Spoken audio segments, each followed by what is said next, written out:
اگر جماعت کو مارنا ہے تو 10 یا 100 یا 1000 آدمیوں کو مارنے سے جماعت نہیں مرے گی.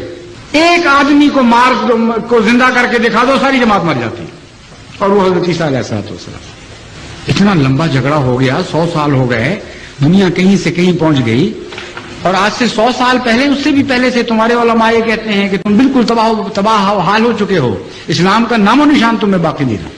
تو عیسیٰ بیٹھے کر کے رہے ہیں اوپر سے، اوپر اترتے کیوں نہیں؟ احمدیوں کو مارنے کی بجائے ایک مرے ہوئے کو زندہ کر کے دکھا دو. اور میں جماعت احمدیہ کی طرف سے چیلنج دیتا ہوں تمہیں، اس بات پر جھگڑا ختم ہو جاتا ہے. اگر حضرت عیسیٰ علیہ السلام کو تم نے زندہ اتار دیا تو خدا کی قسم میں اور میری ساری جماعت سب سے پہلے بیعت کریں گے.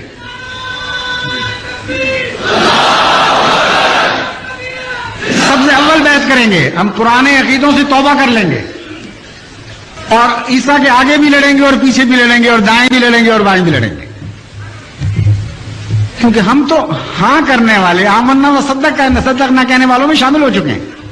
لیکن یہ بھی میں تمہیں بتاتا ہوں کہ اگر تمہارا عیسیٰ، اگر وہ فرضی عیسیٰ جس کو تم پیش کر رہے ہو بفرض محال اگر زندہ آسمان پر بھی گیا ہے تو وہ اتر بھی جائے گا، تب بھی تم اس کی مخالفت کرو گے. تمہارے مقدر میں مخالفت لکھی گئی.